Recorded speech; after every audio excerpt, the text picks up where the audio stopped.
Désormais, c'est la région qui gère les fonds européens.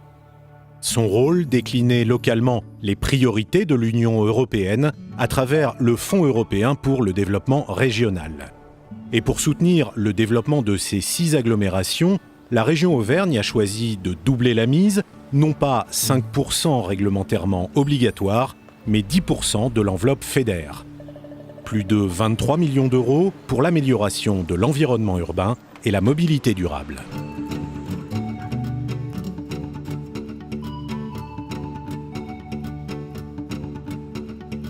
La communauté d'agglomération du bassin d'Aurillac compte 54 000 habitants, une population stable mais vieillissante qui représente un tiers de la population totale du Cantal.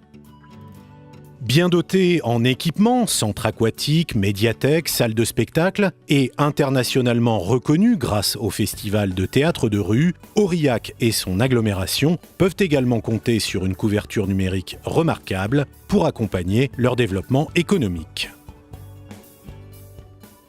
Pour élaborer son PDUI, la CABA a consulté les élus, les équipes communautaires et les acteurs de terrain. Elle s'est également appuyée sur le diagnostic du SCOT du bassin d'Aurillac. Conclusion, sur les zones urbaines qui polarisent fortement l'activité et l'emploi, les priorités sont de favoriser l'intermodalité, d'améliorer l'habitat et l'attractivité commerciale et de réhabiliter des friches.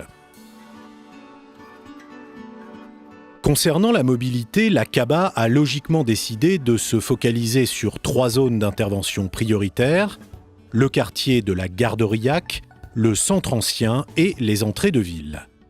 Les berges de la Jordanne et de la Serre pourront également être traitées pour développer les déplacements doux.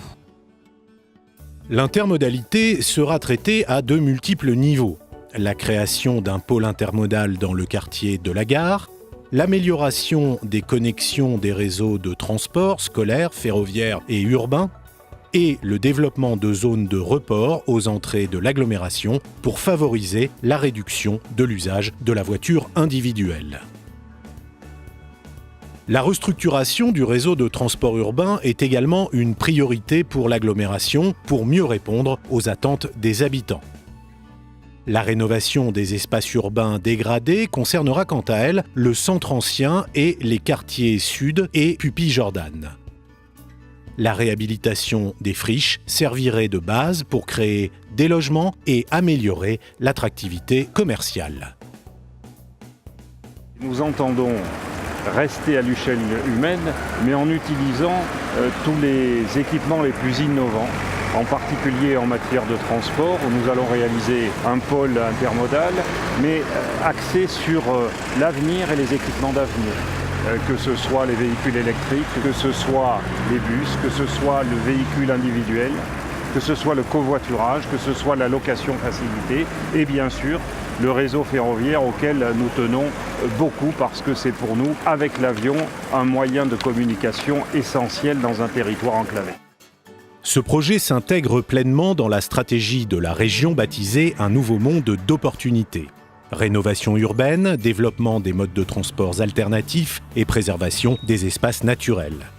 La région entend ainsi renforcer, grâce au Fonds FEDER, l'attractivité de l'Auvergne en misant sur les valeurs du nouveau monde, exigence, créativité, naturalité et partage.